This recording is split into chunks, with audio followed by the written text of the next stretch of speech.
আসসালামু আলাইকুম গাইস। ইদানিং অনেকেরই একটা সমস্যা হচ্ছে, ইউটিউবে শর্টস ভিডিও আপলোড করার পর শর্টস ভিডিওর কোয়ালিটিটা অনেকটাই ডাউন হয়ে যাচ্ছে। তো আজকের এই ভিডিওতে আমি আপনাদেরকে এই সমস্যাটার সলিউশন দেখিয়ে দিব। তো ভিডিওটি অবশ্যই পুরোপুরি দেখবেন।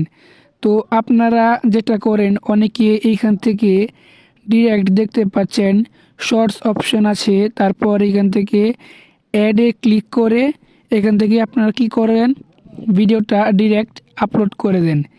এখান থেকেই কিন্তু এভাবে ভিডিওটা আপলোড করলে ভিডিওটার যে কোয়ালিটি এটা কিন্তু অনেকটাই ডাউন হয়ে যায়। তো আপনারা যেটা করবেন, এইখান থেকে ভিডিওটা আপলোড না করে এখান থেকে ব্যাকে চলে আসবেন, তারপর আবার এখানে প্লাস আইকনে ক্লিক করবেন। তারপর এখানে দেখতে পাচ্ছেন ভিডিও ভিডিও অপশান আছে, এখানে ক্লিক করবেন। এখান থেকে তারপর আপনি যে শর্টস ভিডিও আপলোড করবেন সেটা সিলেক্ট করবেন। সিলেক্ট করার পর এখান থেকে আবার নেক্সটে ক্লিক করবেন। তো অবশ্যই আপনাদের ভিডিওটা কিন্তু 9:16 রেশিওতে রাখবেন, তাইলে কিন্তু ভিডিওটা শর্টস আকারে আপলোড হবে। আর 1 মিনিটের নিচে রাখবেন।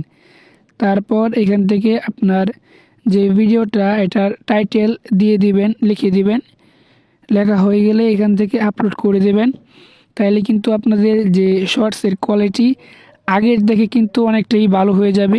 ইউটিউব যেটা করে, ভিডিও আপলোড করার পর ভিডিওটার সাইজ কমপ্রেস করে ফেলে। এর জন্যই কিন্তু আমাদের ভিডিওটার কোয়ালিটি কিন্তু একটু ডাউন হয়ে যায়।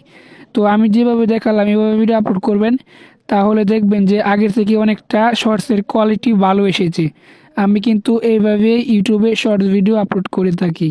তো ভিডিওটি ভালো লাগলে অবশ্যই একটা লাইক করে দেবেন। ধন্যবাদ।